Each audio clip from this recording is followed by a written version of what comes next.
En primer lugar, agradecer al Club de Abogados por la nueva invitación que me hace para este diplomado en este año. Y justamente el Club de Abogados me solicitó poder armar la estructura de este diplomado con la finalidad de darles una gama de diversos temas en torno a materia de familia, más aún cuando ha existido una serie de modificaciones legales a lo largo de alguna manera de este último periodo de tiempo, estos últimos 6 meses. Recordaremos las continuas modificaciones que han habido en torno a la afiliación, algunas posiciones sobre los testamentos, sobre la capacidad de las personas, de alguna manera también han afectado los temas referentes a lo que es precisamente lo que es la violencia contra la mujer y los integrantes del grupo familiar. Cada una de las modificaciones, cada uno de los temas controvertidos, interesantes y sobre todo que nos sirven en la práctica de materia de familia, forman parte de este diplomado. Iniciamos la primera sesión con el doctor Luis Felipe, justamente Loaiza, quien justamente trató de manera general sobre las relaciones jurídicas en el ámbito extrapatrimonial. Y precisamente, ¿por qué? Porque vamos a ingresar al ámbito de materia de familia.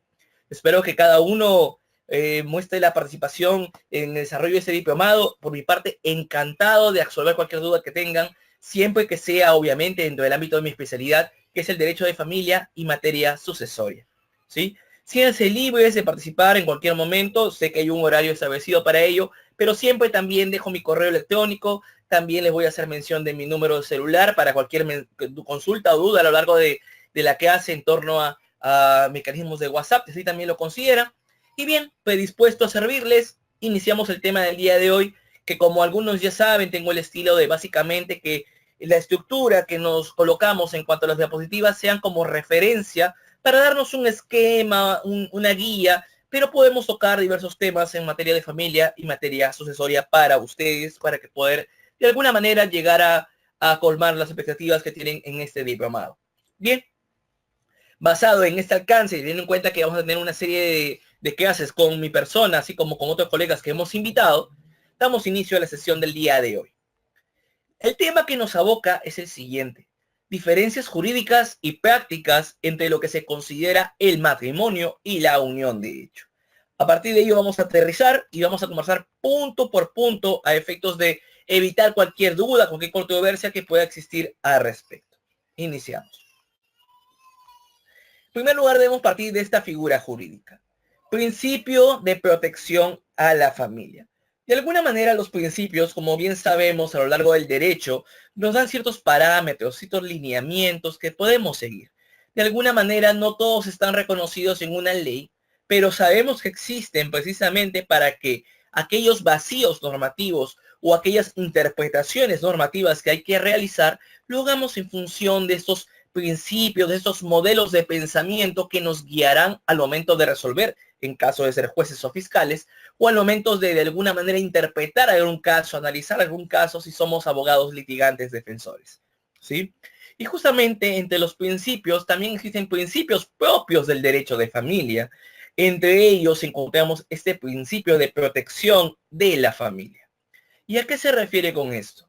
Obviamente, como su nombre lo dice, habla de protección a la familia de alguna manera en sentido amplio, pero debemos canalizar y observar cómo a través de la legislación ha ido viéndose afectado este precisamente principio de protección a la familia. Así es como observamos que en la Constitución del 79 nos decía lo siguiente para más o menos entender la idea por donde vamos. En la Constitución del 79, que era la Carta Magna de ese entonces, que por cierto recogía el pensamiento de toda la colectividad de ese contexto, o al menos la mayoría de la colectividad de ese contexto social en cuanto al año 79, nos decía lo siguiente: el Estado protege a la familia, ¿sí? Protege a la familia. Pero ¿a qué tipo de familia? Y ahí vamos a comenzar a observar. Y dice lo siguiente: el Estado protege a la familia, pero también protege al matrimonio. Así decía, protege a la familia y al matrimonio. Eso nos decía la Constitución del 79. ¿Y qué nos dice ahora la actual Constitución del 93? Nos dice lo siguiente: el Estado protege a la familia y promueve al matrimonio. Ustedes dirán, pero no hay diferencia. Pero sí, les digo sinceramente que sí la hay. tanto una diferencia de pensamiento doctrinario como una diferencia de pensamiento legislativo. ¿Y a qué me refiero con esto? Vamos a analizar lo que hemos mencionado. En la de 79 nos dice protección a la familia y protección al matrimonio. ¿Qué es lo que de alguna manera el pensamiento de la colectividad de ese entonces mantenía? Nos dice de alguna manera que la única fuente de familia que merecía protección o merecía de alguna manera ser respetada era precisamente aquella fuente denominada matrimonio. Por lo tanto, toda familia surgida de una relación matrimonial debía verse protegida, debía verse valorada y de alguna manera recibía cierto privilegio por encima de las demás fuentes de familia. Por ese motivo decimos que, por ejemplo, la relación convivencial, que puede ser esta propia como lo vamos a ver, pero una simple relación convivencial en donde dos personas deciden convivir pero no casarse, de alguna manera podrían generar familia, procrear de alguna manera a hijos, pero esta relación convivencial era aborrecida por la sociedad. ¿Por qué? Porque de alguna manera no se deseaba que acontezca, debido a que la protección que se quería dar a nivel constitucional y por lo tanto a nivel legislativo de manera general, era precisamente a la familia surgida del matrimonio. Si observamos este pensamiento y lo relacionamos, por ejemplo, con los temas de filiación, que vamos a tener un tema de filiación dentro del marco de este diplomado, vamos a observar que antes existían los hijos llamados legítimos y los hijos ilegítimos. Y de alguna manera se distinguía de esta situación sencillamente por un punto en concreto, que era el matrimonio.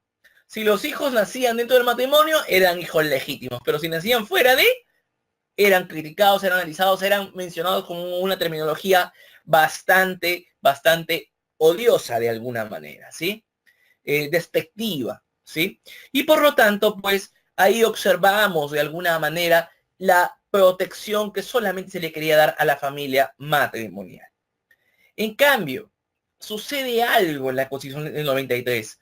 Comenzamos a observar en ese periodo de tiempo que las personas, por diversos motivos, que ya conversaremos, por diversos motivos, no deseaban casarse, sino simplemente optaban por convivir y las personas procreaban a hijos y demás sin celebrar el vínculo matrimonial.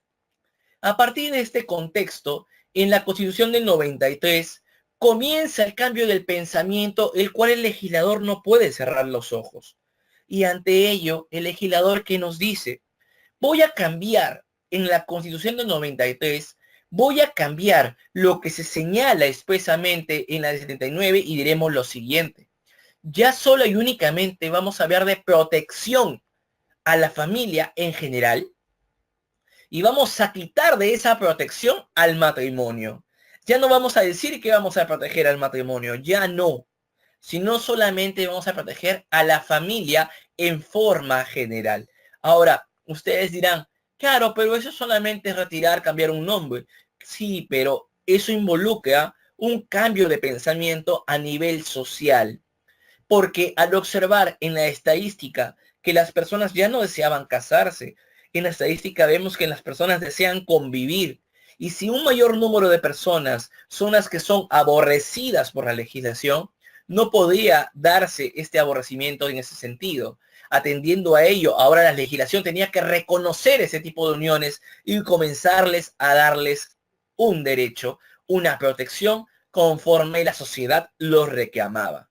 Por ese motivo es que ahora, por ejemplo, reconocemos de alguna manera las siguientes figuras jurídicas. Decimos, el 326 del Código Civil regula y reconoce a la llamada unión de hecho. ¿Y qué es precisamente la unión de hecho? Es aquella unión entre hombre y mujer que teniendo la posibilidad de casarse, deciden no hacerlo, ¿sí? Y justamente son estas personas las cuales de alguna manera han podido lograr una serie de derechos que vamos a analizar a lo largo de esta clase a manera de diferencia y análisis comparativo entre lo que es el matrimonio y la unión de hecho. Adicionalmente también Vamos a observar, por ejemplo, el surgimiento de las familias en el ámbito del Tribunal Constitucional. Ha recogido, por ejemplo, una familia denominada la familia ensamblada. ¿Y qué significa esto? Decimos el siguiente supuesto. José y María, ambos tenían una relación anterior y lamentablemente sus parejas de alguna manera fallecieron, pero antes de fallecer concibieron con ellas a un hijo. Por lo tanto, José tiene su hijo, María tiene su hijo. Se conoce José y María y se enamoran. Optan por convivir, optan por casarse, pero se enamoraron al fin y al cabo, ¿sí? Sin importar la modalidad, al final cómo se concretiza el amor. ¿Y qué sucede? Entre ellos también tienen relaciones sexuales y procrean a un nuevo hijo. Así tenemos los hijos de José, por un lado, los hijos de María por otro, y los hijos de ambos por otro lado.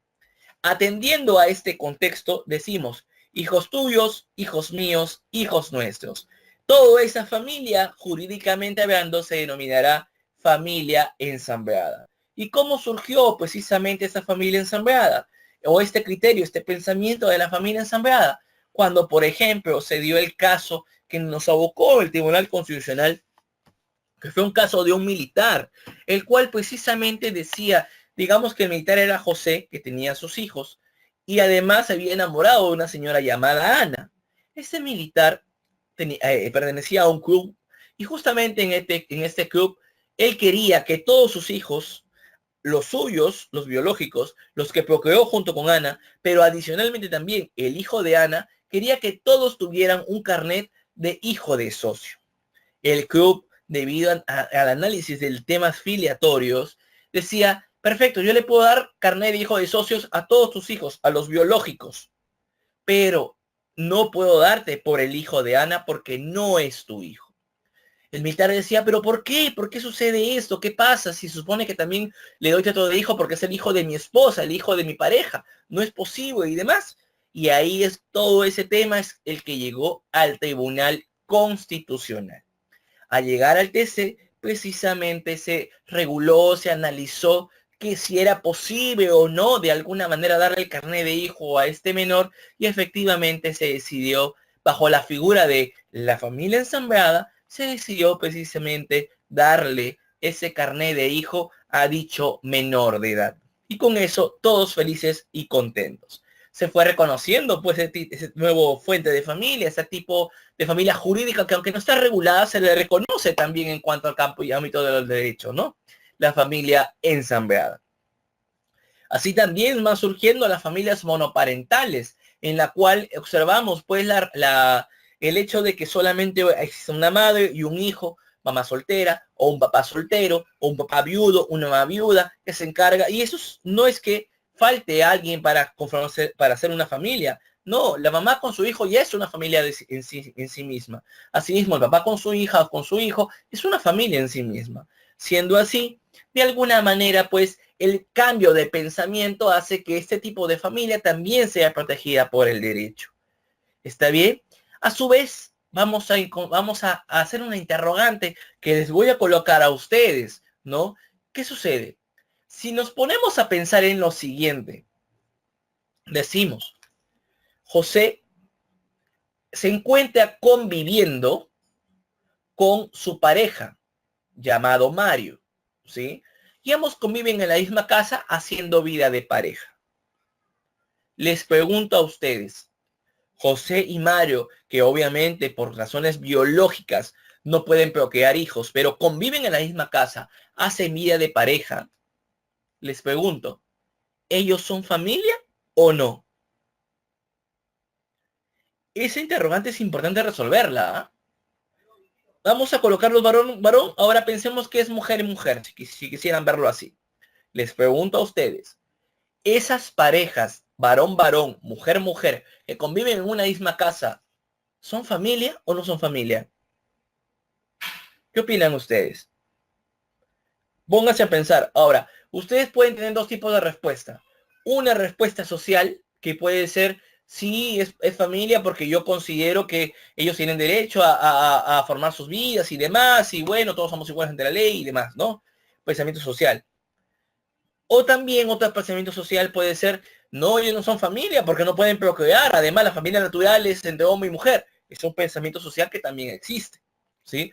Yo respeto los pensamientos sociales, pensamientos ideológicos, lo que ustedes consideren lo respeto, ¿sí? Yo tengo mi pensamiento y también espero que sea respetado. Pero más allá de eso, somos abogados. Y como abogados, de alguna manera debemos también canalizar ese aspecto jurídico. La pregunta es, ¿qué es lo que jurídicamente se considera como familia? ¿Qué cosa es lo que jurídicamente se considera como familia? Y ahí es donde vamos a observar diversas aristas a partir precisamente de esta Constitución del 93.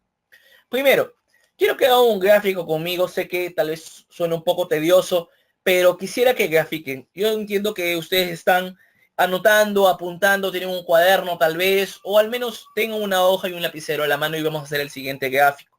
¿Está bien? Decimos lo siguiente.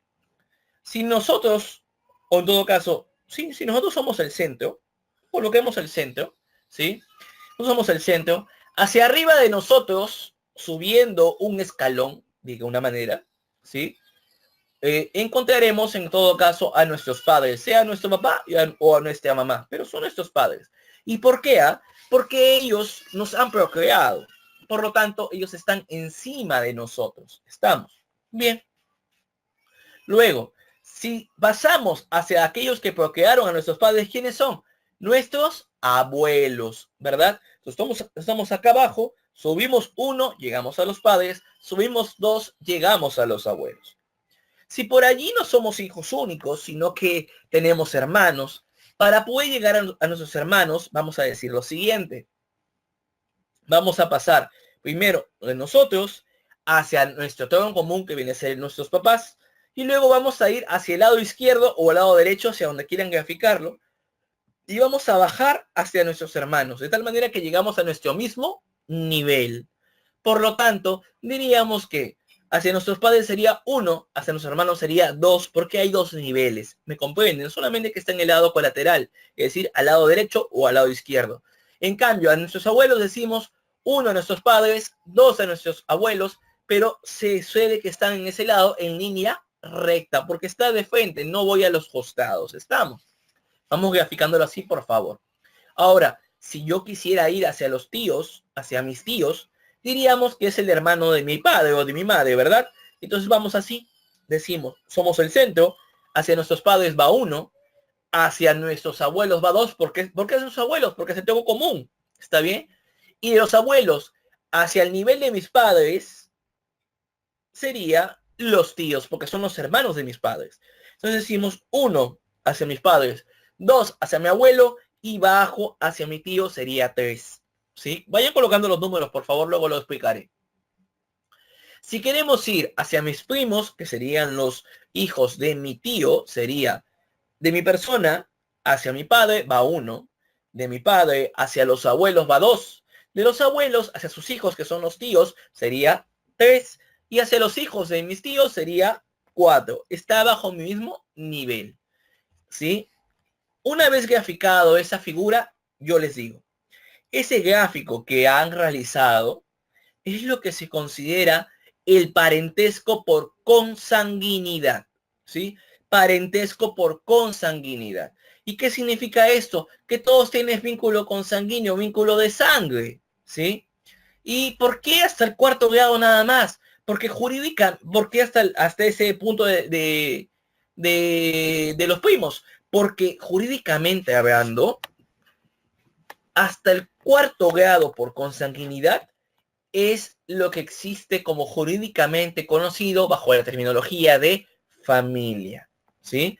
¿Y por qué hablamos de cuarto grado de consanguinidad? Si decimos de mi persona hacia mi padre, a 1 habíamos colocado un grado en línea recta.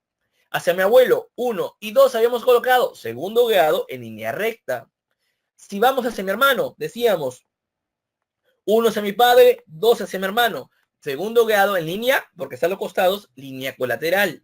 Si vamos hacia mi tío, 1 hacia mi padre, 2 hacia mi abuelo, 3 hacia mi tío, tercer grado en línea colateral. Si decimos primer grado hacia mi padre, primer grado hacia mi abuelo, segundo grado hacia mi tío, tercer grado en línea colateral, pero es hacia mi primo, que es el hijo de mi tío, cuarto grado en línea colateral. Por lo tanto, entre primos hay cuarto grado en línea colateral. Y todos son consanguíneos, ¿sí? Todos son consanguíneos. ¿Y cómo se observa que jurídicamente había no solamente es hasta el cuarto grado en línea colateral? Pues si vamos a observar temas de, por ejemplo, llamamiento a ser tutores de un menor, los tutores de un menor son aquellos que tienen más cercanía en cuanto a este tipo de parentesco de alguna manera en relación a otros. Por ese motivo, si no existen los padres, los abuelos son los que están más cerca de alguna manera, línea recta, y por lo tanto serían los llamados a ser tutores. O en todo caso, en línea colateral, los hermanos podrían ser también los tutores de sus hermanos, debido a la cercanía que existen. Mientras más cercanos sean en cuanto a los grados, mayor posibilidad precisamente de ser declarados tutores. En cuanto a los llamados curadores en una curatela, más allá que ahora también existe la figura de los apoyos, que podemos conversar también en ese diplomado de alguna manera, diremos pues que los curadores, mientras más cerca se encuentren por sobre la persona de la llamada interdicto, o los apoyos se encuentren más cerca de alguna manera de la persona que van a apoyar, podrán ser considerados como curadores o como apoyos dentro del marco del ámbito familiar, ¿sí? Entonces, tener en cuenta esa precisión. Ahora, todo lo que les he mencionado es referente al parentesco por consanguinidad y referente a un parentesco adicional, el parentesco por afinidad. Este parentesco por afinidad es aquel que surge precisamente por vínculos civiles, es decir, en este caso, por lo que es el matrimonio. El matrimonio precisamente genera el vínculo civil entre dos personas que pasan a ser de simples novios o simples enamorados a convertirse bajo la figura jurídica denominada cónyuges. Estos cónyuges van a generar un vínculo de afinidad de tal manera que, digamos, José se casa con Ana. Si José era precisamente el que tenía todo este parentesco por consanguinidad con su familia que hemos graficado, Ana también puede tener el mismo vínculo de consanguinidad con su familia. Puede tenerlo. Y si es así, José, su cónyuge, tendrá en el mismo grado que tiene Ana con su familia, lo tendrá, pero bajo la figura de parentesco por afinidad. Doctor, no entiendo. Explícame mejor, por favor. Bien, te lo voy a explicar. ¿Qué sucede? Vamos a imaginar José y María. ¿Está bien? María tiene su padre, o tiene su madre, en todo caso. Tiene su madre y tiene su hermana. ¿Está bien? Diríamos, José se casa con María. La suegra de José, en relación a María, sería lo siguiente. María, respecto a su madre, sería primer grado en línea recta ascendente, ¿verdad? Línea recta, hacia arriba, ascendente.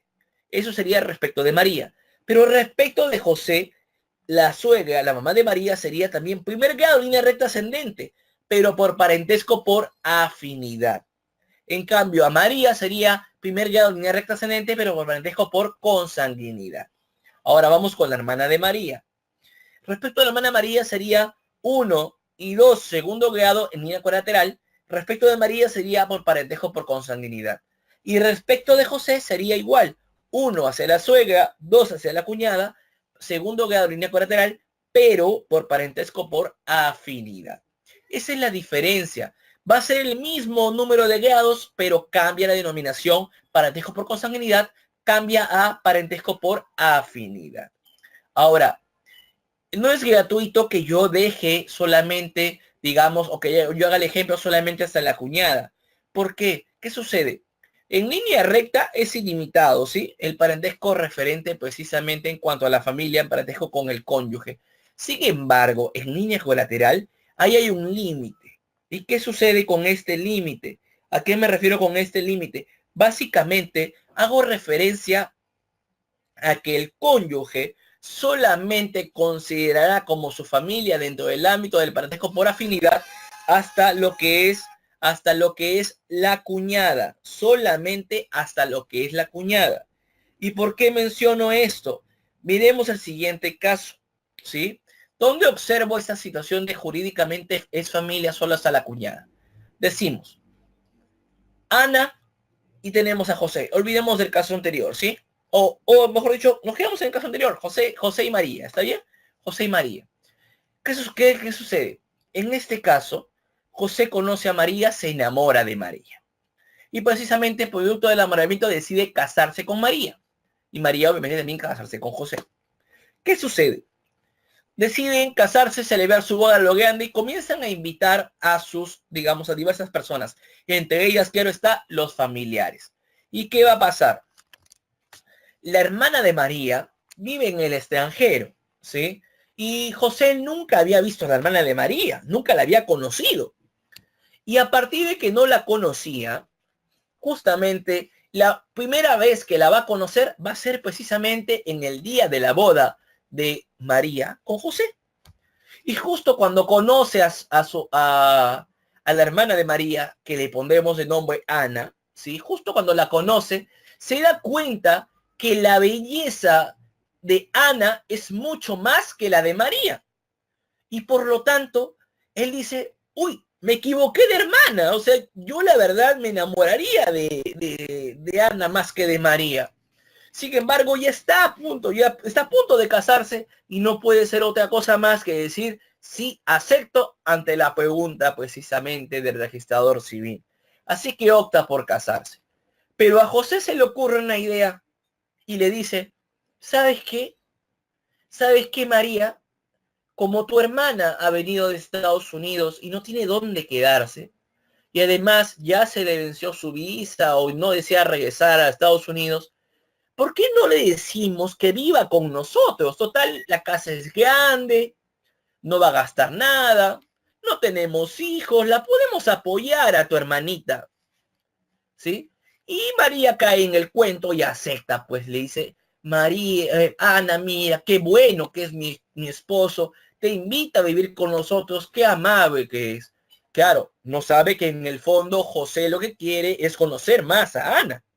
Y al fin y al cabo, eso es lo que termina pasando. Y sucede, pues, que precisamente José enamora a Ana, Ana se enamora de José, y en una noche muy discreta se le acerca a María, su cónyuge, y le dice, ¿sabes qué, María? Te quiero ser franco. Me he enamorado de tu hermana y tu hermana me corresponde. Por ese motivo quisiera divorciarme de ti para poder ser realmente feliz con tu hermana. María, con todo el dolor de su corazón, pero con el orgullo, de alguna manera, dice, está bien, si tú quieres, cásate con ella, quédate con ella, yo te firmo todo lo que quieras y somos libres tú y yo. Feliz en este caso, José firma el papel de divorcio y se divorció. Se divorcia precisamente de María. Se acerca a Ana, quien está soltera, por cierto, y le dice, Ana, ahora sí podemos ser felices. Ahora sí, vamos por favor a casarnos inmediatamente. Hay que hacer todos los trámites. Vamos a casarnos. Ante ello, en ese momento, les pregunto a ustedes, José, ¿se puede o no se puede casar con Ana, su cuñada, su ex cuñada? ¿Se puede o no se puede casar? Les doy unos cuantos segundos para que lo puedan meditar, ¿sí? ¿Se puede o no se puede casar? Para que puedan responder a este interrogante, deben recordar si existe o no algún impedimento para que se puedan casar estas personas. Primera pregunta, ¿son solteras? Bueno, uno es divorciado y uno es soltera, entonces podría casarse, ¿verdad? ¿Tienen alguna deficiencia mental? No. ¿Son menores de edad? No. De alguna manera tienen algún impedimento relativo o absoluto por el hecho de ser familia. Ahí es donde viene el interrogante. La excuñada se puede casar con su excuñado, sí o no. La norma, la regulación, nos dice específicamente lo siguiente. Nos dice, se pueden casar siempre y cuando suceda lo siguiente. El único caso, duele decirlo, ¿eh? Siempre y cuando se muera, en este caso, María. Es decir, se muera la ex cónyuge y hermana de Ana. Mientras María siga viva, a pesar de estar divorciada de José, José no se puede casar con su ex cuñada. Eso nos dice. ¿Por qué? Porque se considera jurídicamente aún familia. ¿Sí? No puedo decir es mi ex hermana, no puedo decir eso. De la misma manera, jurídicamente hablando, no se puede decir es mi ex cuñada y puedo casarme con ella. La norma es clara, la norma es expresa. Verifiquen los impedimentos relativos y puedan entender lo que les vengo mencionando. ¿Sí? Tengan en cuenta estos alcances. Ahora bien, por ese motivo señalamos que jurídicamente hablando sola y únicamente hasta segundo grado en línea colateral, en cuanto a parentesco por afinidad, se considera como familia a las personas. ¿Está bien? Bien. Bajo este presupuesto seguimos. Ahora, yo les había dejado una interrogante, ¿no? Y les decía, hombre con hombre, viviendo en la misma casa, siendo pareja, ¿son familia o no? Socialmente podemos decir que sí o no. Eso lo dejamos para muchas personas que pueden o no conocer el derecho. Ahora la pregunta es, ¿son familia o no son familia?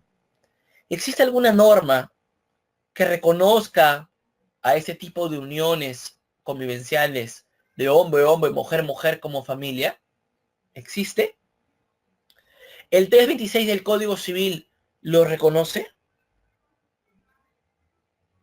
El 326 del Código Civil nos dice que la unión de hecho es aquella unión entre hombre y mujer.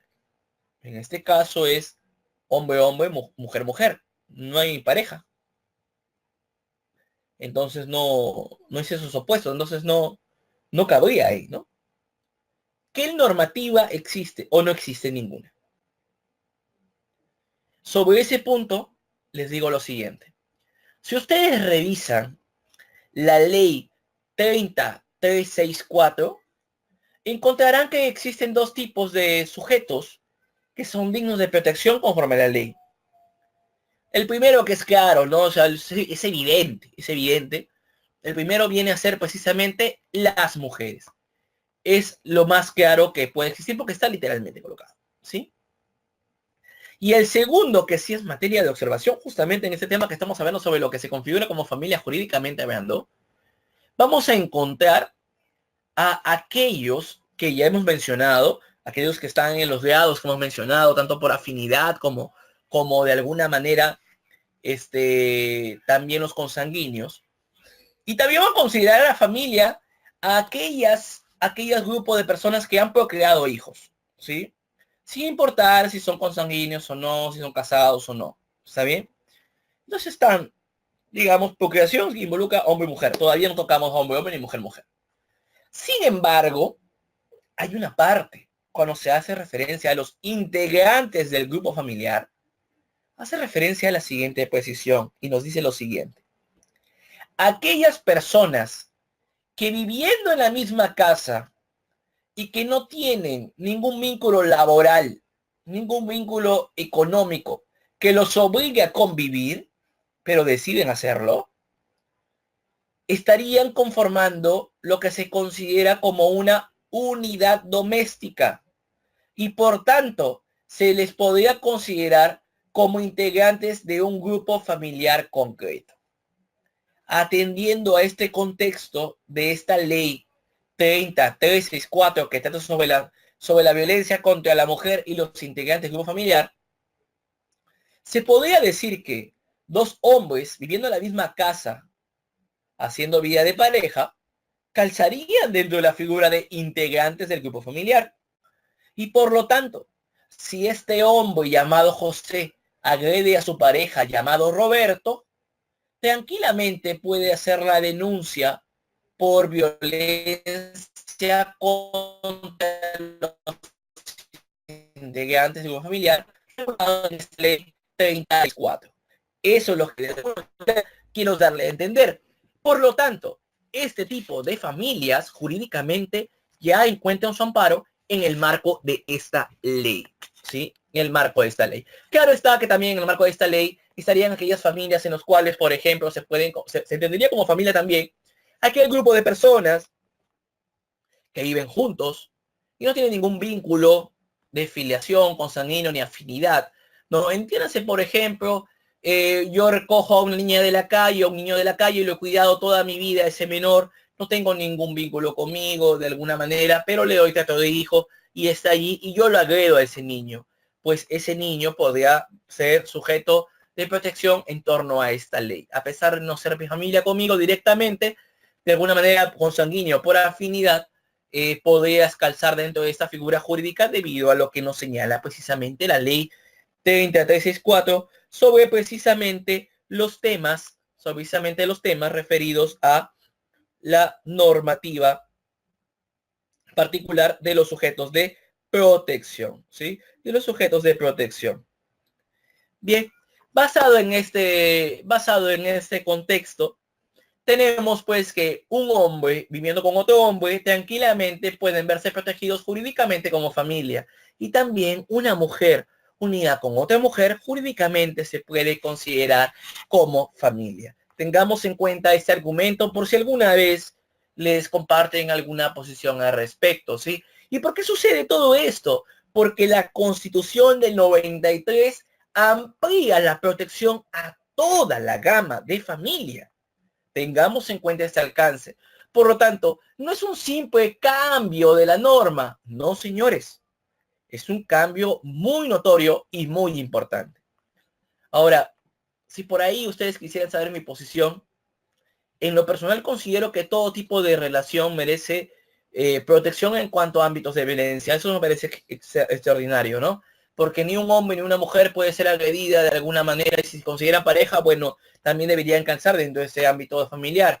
Sin embargo, otro tema es lo que pienso sobre el matrimonio homosexual. Esos son temas distintos a lo que venimos conversando. Una cuestión es la protección a la familia en general y otra cuestión es lo que es o no es el matrimonio. Eso lo vamos a conversar también a lo largo de esta clase. ¿Está bien? Quiero dejar sentado mi posición en que me parece excelente que se protege a todo tipo de familias. Me parece muy bien, ¿sí? Que es el primer punto que quiero dejar sentado por el momento. Bien. Basado en este punto, seguimos. Recibamos en la segunda diapositiva, pero miren todo lo que hemos extraído para que ustedes puedan verse nutridos. Como les digo, las diapositivas son solamente un esquema, pero no es toda la información que vamos a brindar, claro está, ¿no? Queremos ser explícitos, ser amplios en la información que les vamos a brindar para su desarrollo. Seguimos. Principio de promoción del matrimonio, ¿sí? Principios de promoción del matrimonio.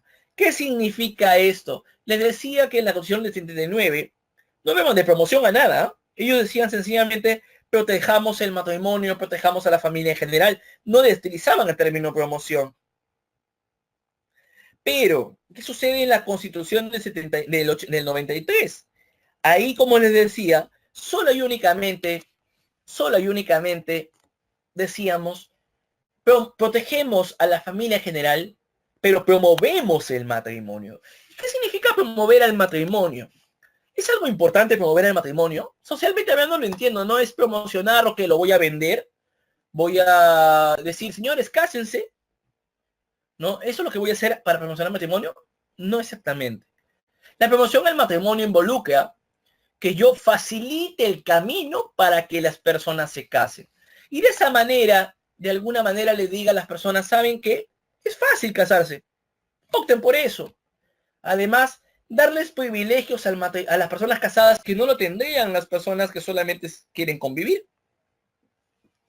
Y eso es lo que de alguna manera busca la Constitución del 93.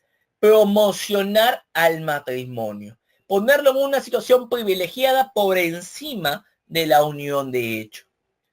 Una clara muestra de esto está en cada uno de los puntos que vamos a conversar en torno a las diferencias, porque existen diferencias, ¿sí? Y claras, muy marcadas en la legislación. ¿Que han ido cambiando a través del tiempo? Sí, pero que han buscado de alguna manera darle ese sentido de promoción, ese sentido de privilegio al matrimonio, ¿sí? Sentido de privilegio al matrimonio. Por lo tanto, atendiendo a este contexto, debemos comenzar este tema de semejanzas y diferencias teniendo en cuenta esta situación inicial. El matrimonio está por encima de todo tipo de unión porque es un ente privilegiado. Es un ente privilegiado porque la Constitución así lo va a reconocer. va a promover al matrimonio. Tengamos en cuenta esto. Tal vez no nos va a parecer lo que va a pasar, algunos puntos, algunas diferencias, no nos va a parecer, pero es lo que de alguna manera tiene por finalidad la Constitución al señalar cada uno de estos aspectos. Bien, vamos en sí, bajo esta introducción, que nos hemos abocado un buen tiempo para ello, de alguna manera, vamos a ingresar a la diferencia o semejanza entre el matrimonio y la unión de hecho. Bien, para esto comenzamos. El matrimonio. ¿Qué es el matrimonio? Doctrinariamente hablando, podemos darle mucho sentido desde el punto de vista. Yo soy católico, ¿sí? Yo entiendo desde el punto de vista católico qué es el matrimonio, que viene a ser la unión entre hombre y mujer, que ahora está, ¿no? Es de acuerdo a la religión católica. Recuerdo de la religión evangélica también es algo similar, recuerdo a varios aspectos también. Entonces, de alguna manera, el matrimonio a nivel social, a nivel religioso, puede tener diversos conceptos, diversas creencias de alguna manera. Pero como les digo, podemos tal vez discrepar en pensamientos sociales, pero eso no es relevante para el diplomado el día de hoy. Lo que yo quiero que se queden es lo jurídico. Eso es lo relevante. Y yo les digo algo. Nuestras normas no dicen lo que es o lo que no es el matrimonio. No lo dicen. No, doctor, pero sí lo dicen. Dicen que es hombre y mujer. No. No detenemos un momento. Las normas no definen. Las normas regulan. ¿Sí? No definen, regulan. Y lo que, de acuerdo a nuestra normativa actual y vigente, se regula como matrimonio es la unión entre hombre y mujer. ¿Sí? Unión entre hombre y mujer. Es lo que regula la norma actual. Si decimos esto es lo que es el matrimonio de acuerdo a nuestra normativa, no. ¿Por qué? Porque mañana cambia la norma y ahora vamos a decir esto es lo que es el matrimonio. No, señores. El matrimonio es uno solo como institución. El legislador lo que hace es regular una relación conforme a lo que piensa en el momento. Si hoy día, por ejemplo, se considera desde el punto de vista legislativo que la regulación del matrimonio debe ser hombre y mujer, y mañana se piensa que la regulación del matrimonio es hombre, hombre, mujer, mujer, no quiere decir de ninguna manera, que el concepto de matrimonio ha cambiado. No, señores. El concepto de matrimonio será siempre el mismo, solamente que la forma como se regula el matrimonio cambia, que es distinto, ¿sí? ¿Y a qué me refiero con esto? Nos vamos a Europa y ellos regulan el matrimonio diciendo es hombre, hombre, mujer, mujer. Vamos a Perú y aquí regulamos por ahora que el matrimonio es hombre y mujer. Ahora, ¿ambos entienden el matrimonio en forma distinta? ¿Ambos países? Claro que no. Ambos entienden que el matrimonio tiene una serie de situaciones, una serie de requisitos, una serie de pormenores, una serie de deberes, de alguna manera. Pero lo que están regulando es la forma como ingresar al matrimonio. Ellos consideran que puedes ingresar siendo hombre, hombre o mujer, mujer. De alguna manera. Y por nuestro lado, consideramos por ahora en la ley, decimos que quieren ingresar siendo hombre y mujer sola y únicamente. De la manera como se regule, eso dependerá del país. Por ese motivo, les señalo que el matrimonio será en cada país la unión conforme a lo que mande la ley del país en concreto. ¿Sí? Si quieren saber mi pensamiento, yo considero y consideraré toda mi vida que el matrimonio es solo y únicamente entre hombre y mujer. Porque así de alguna manera es lo establecido de alguna manera a nivel, desde el punto de vista católico, desde el punto de vista religioso, es así. Y lo que la ley regula, básicamente, considero yo en gran parte, es lo que recoge de un criterio religioso y lo traslada a la normativa. Y más aún cuando lo que la ley hace de alguna manera es recoger el pensamiento mayoritario del grupo de personas. ¿Qué es lo que sucede, por ejemplo, con la Constitución del 79? Lo que sucedía era que un conjunto de personas aborrecía de alguna manera o desterraba el pensamiento de la unión convivencial y privilegiaba el matrimonio. Ahora, debido al cambio de pensamiento, la norma cambia. Entonces, eso quiere decir que por ahora, el mayor número de personas, la mayoría, piensa que el matrimonio a nivel Perú debe ser entre hombre y mujer solamente. Tal vez mañana más tarde, la mayoría de personas va a pensar que el matrimonio sea varón-varón, mujer-mujer. Eso dependerá de la mayoría, porque la norma no regula a las minorías, regula a las mayorías. Así que dependerá del pensamiento del mundo del mañana, de lo que sea regulado el matrimonio de una manera u otra, ¿sí? Entonces tengamos en cuenta ello para poder analizarlo. Ahora bien, eso es en cuanto al matrimonio, en cuanto a la forma como se encuentra regulado en nuestra normativa.